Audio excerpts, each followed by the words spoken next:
ये धम्मा हेतु भावा तेषां हेतु तथागतो अह तेषां च यो निरोधो एवं वदा महासमनो।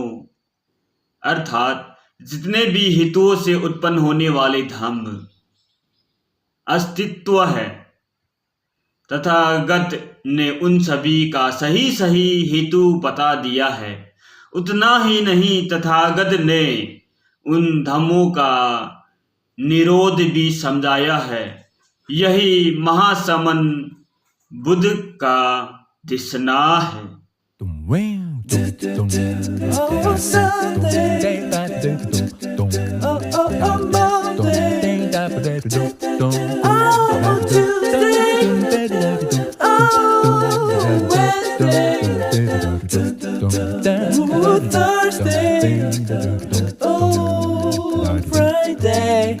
Saturday.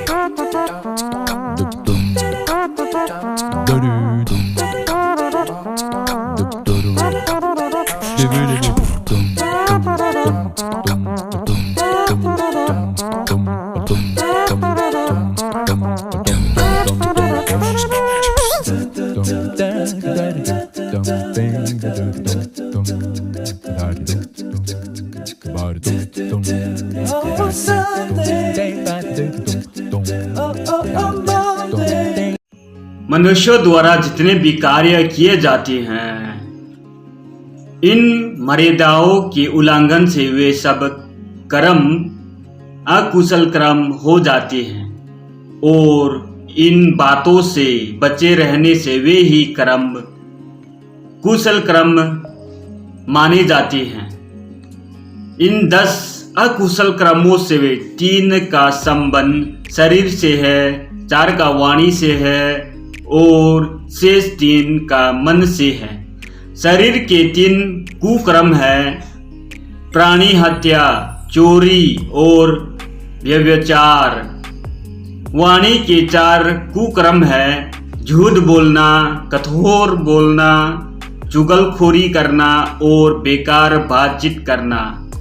और इसी प्रकार मन के 3 कुकर्म है, ईर्ष्या, घृणा और अज्ञान।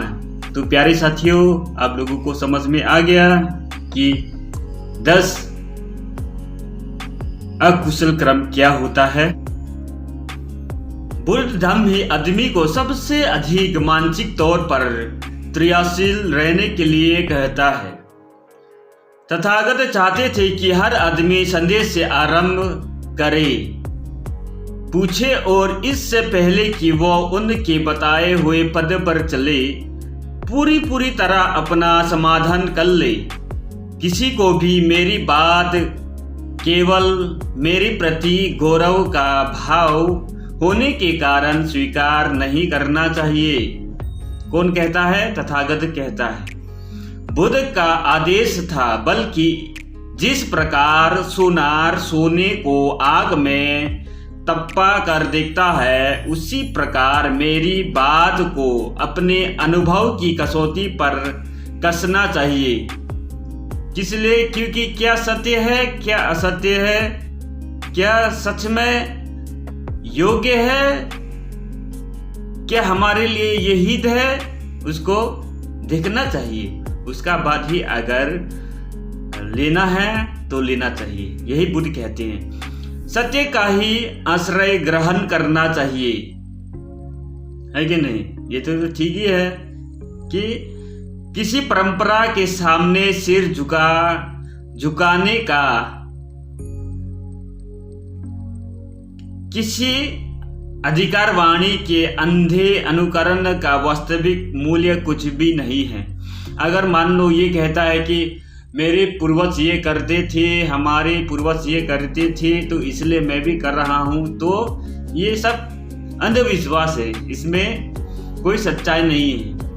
तो अगर आपका पिता करते हैं इसलिए आपको करना चाहिए, ये कोई लॉजिक की बात नहीं है। लॉजिक की बात हुआ कि मेरे पिताजी करते थे, क्यों करते थे, किस लिए करते थे, उसके बाद मिलकर उसके साथ बातचीत कर लेना चाहिए कि आप यूँ क्यों कर रहे हैं, किस लिए कर रहे हैं, इससे हमारे क्या फ़ायदा है, क्या हमारे समाज में फ़ायदा है अगर नहीं है तो नहीं करना चाहिए, अगर फायदा है तो करना चाहिए। तो जैसे कि अगर खेती नहीं करोगे तो खाओगे क्या, खेती तो करना जरूरी है। ठीक इसी प्रकार जो करना है वो तो करना ही है, जो करके भी कुछ फायदा नहीं है तो उसको करके कुछ फायदा नहीं है कि नहीं। तो इसलिए कहता है जो बात करने से सबके लिए हित है, सबके लिए सही है, वो बात करना चाहिए। जो बात करने से सबों के लिए ठीक नहीं है, कुछ लाभ नहीं है, उससे कुछ निकलता नहीं है, ऐसा बात नहीं भी करना चाहिए। बौद्ध धर्म में जो धर्म प्रचार की भावना है वह उसकी अपनी विशेषता है। एक बौद्ध बिना अपने धर्म का प्रचार किए रह ही नहीं सकता। बौद्ध धर्म का मानस आदमी के साथ आदमी का संबंध जोड़ता है। यह संबंध एक ही शब्द में भातृभाव कहलाते हैं, भातृभाव कहलाते हैं। यही वो विश्वव्यापी विचार है जिससे विश्वव्यापी धम्मदूत भावना की उत्पत्ति होती है। तो जैसे कि हम लोगों को पता है कि तथागत बुद्ध का जो धम्म है पूरी एशिया यानी पूरा जम्बू द्वीप में फैल गया है, कि यहाँ तक कि जम्बू द्वीप के बाहर भी गए हैं।